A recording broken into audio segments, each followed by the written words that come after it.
Hi everyone, and welcome back to my next Gouldian breeding video. So I've got young ones in the nest now, finally. I can hear the parents feeding them, so they're quite raucous at the moment. Now it's actually March now, so it took quite some time. The cockbirds got the nests ready. But it took quite some time for the hens to become ready for breeding. Now, I'm not sure if it's just these females that are used to breeding a bit later, whether it was some kind of environmental conditions. But usually my Gouldians have always sort of bred around the February mark. But yeah, they're about a month behind this year. So I'm not sure. We did have some very hot weather at the end of February. Maybe that sort of triggered them to get into breeding condition, as we hadn't really had a lot of hot weather this year in summer. And here in Melbourne, obviously, the summers get very hot. But of recent years, yeah, we haven't had much of a summer. So I'm not sure what that was, but yeah, it took quite some time for the females' beaks to go dark. And then obviously, you know, they're ready for breeding when their beaks are very black. And I just wanted to show you a couple of things I'm doing right now to give the young ones a little bit more food. Now, I have up my sprouted seed content to sprouted seed every day feeding. So that really gives you young ones a really good supply of it. So I've shown you earlier what I do. So I just use my sprouted seed jars here.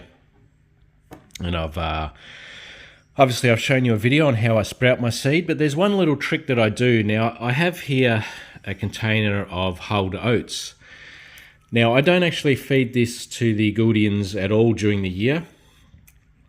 Only time I feed it is when they're feeding young. Now, this stuff it's a very heavy seed, and to be honest, I'm not even sure if the Gouldians would eat it in its sort of raw form. But all I do is when I do have young ones in the nest, I get a little scoop of it and I add it to my sprouted seed mixes. Now, I don't add a lot of it, but obviously once it's sprouted, it becomes very soft. So yeah, I basically just add one scoop every time I'm doing a little bit of a sprout. I'll just put a little bit more in there.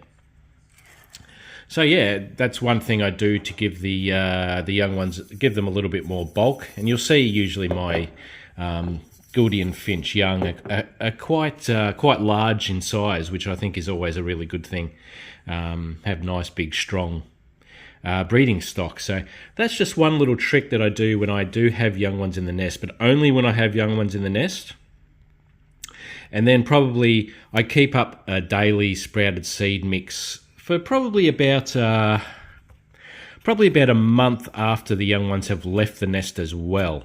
And then I start cutting back, and I start giving us a slightly different diet during the year after or post breeding, and I will go through that in another video. But at the moment, of course, they're feeding the young ones quite a bit, and they're going through a lot of food. So that's just one little trick that I do. And as I said, I don't recommend feeding that seed during the year because I think it might put a bit too much weight on the birds. But when they've got young ones, yeah, that's something I do. Now you can do that with any of your birds. It doesn't have to necessarily be Gouldian finches, but it is one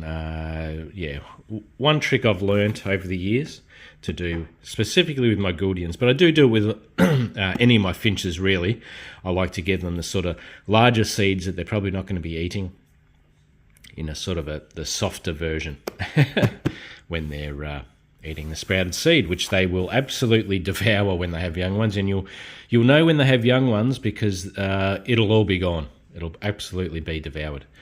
Now, one other thing I've started just using now, and I haven't used it before, is a Paswell product.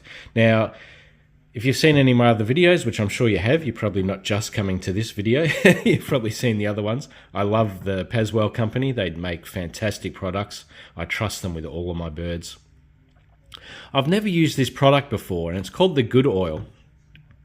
Essentially, what it is an an oil. It's an omega-3 and 6 blend. Now, it has quite a few ingredients, and I'm just going to show you here. So obviously, it has vitamin E, D, A, and a few different acids, and that's per each mil.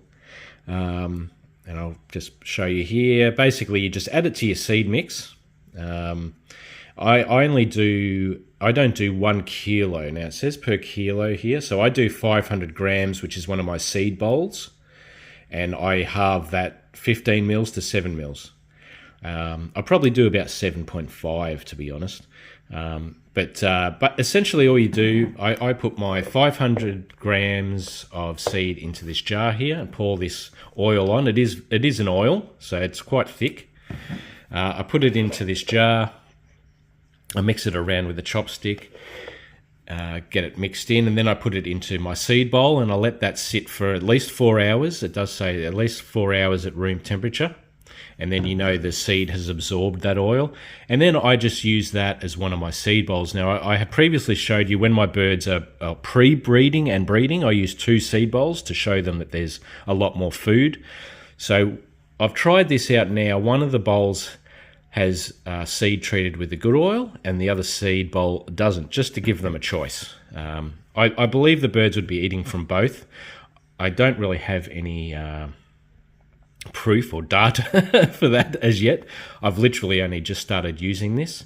So I will do a future video on this and how exactly I use it, because I like to show you guys exactly how I use things.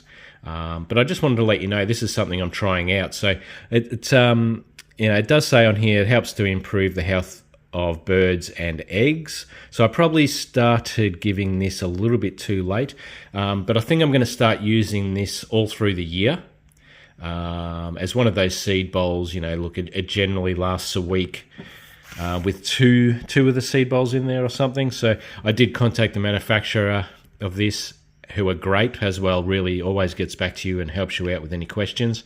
And they said it's good just to leave that seed in there until it's consumed, so there's no sort of expiry once you use it. You can probably hear the Gouldian finches in the background getting pretty excited at the moment. They're coming out, eating, chirping, and then heading back and feeding the young. So it's a really exciting part of the year.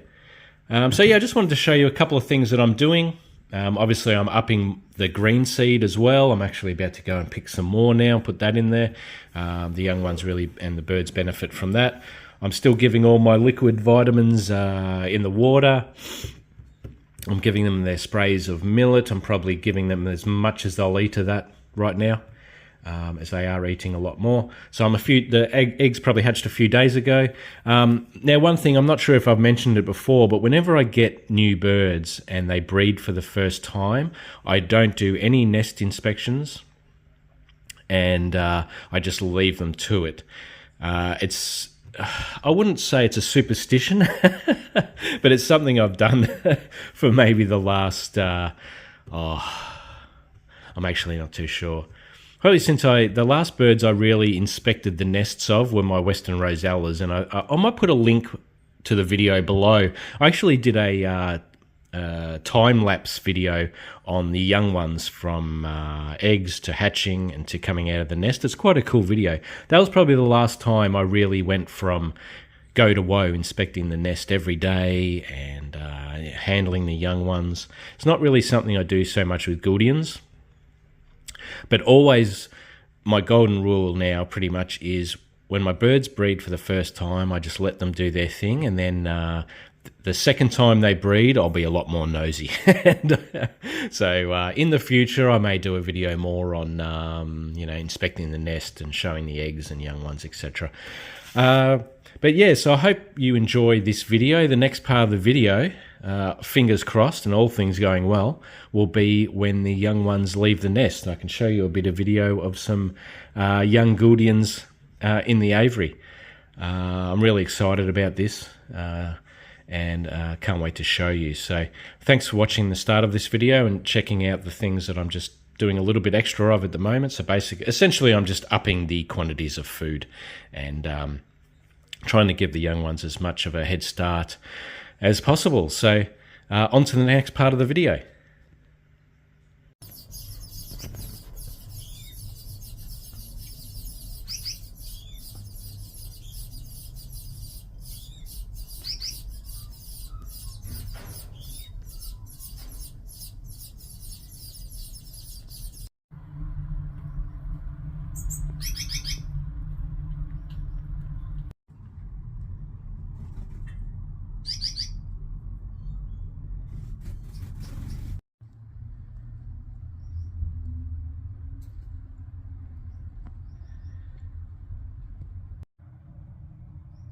Okay guys, well as you will have seen in those short clips, I have a few youngsters out of the nest now. Yeah, really happy this day has finally come. It's been quite a journey now. It's now the end of April, and of course I started the video series, as you know, back in October. It was when I bought my original stock. So the birds did breed a little bit late, and it's starting to get a little bit cool, the weather.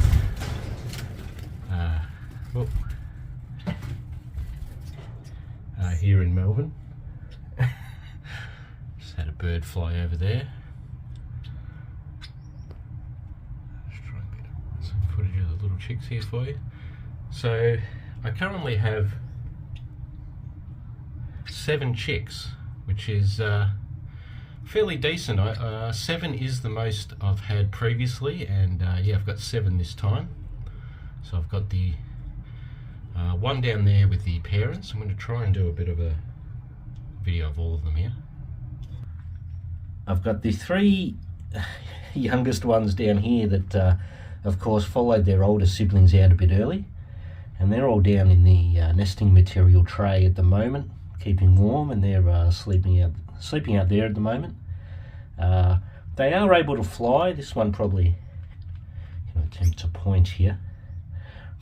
This one down here is probably the older one of the 3. That one is flying around, but yeah, they've decided to stay down there. Now they may be dilute or cinnamon blues, I believe, or some form of cinnamon or dilute anyway, by the look of their colours. I have 2 down the back currently that are a bit scared. I think this is the first time I've really come in the aviary with them flying around. They've been going back in the nest box.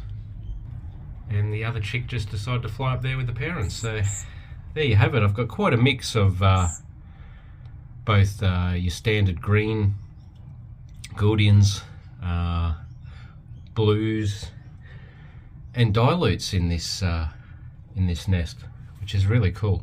I know the breeder that I bought the birds off is specifically breeding for cinnamon these days. He has some beautiful birds, and yeah, I believe might have picked up one of his bloodlines here with the with the lighter coloured birds. So they're going to be quite interesting to see when they colour up, which is quite some time away, as Gouldians need to go through their molting process to colour up. So that will be a video for another day. So yeah, at the moment I've just got some millets, some green seeds, and my tonic mix here. The parents are really still hoeing through the sprouted seed, so I'm doing that every day for them at the moment, just while the young ones they're having to feed so many young ones. And of course they're going through a lot of the normal seed now, which they're trying to give the young ones at this stage. And they're probably the oldest chicks aren't probably far off starting to eat for themselves, which is pretty cool.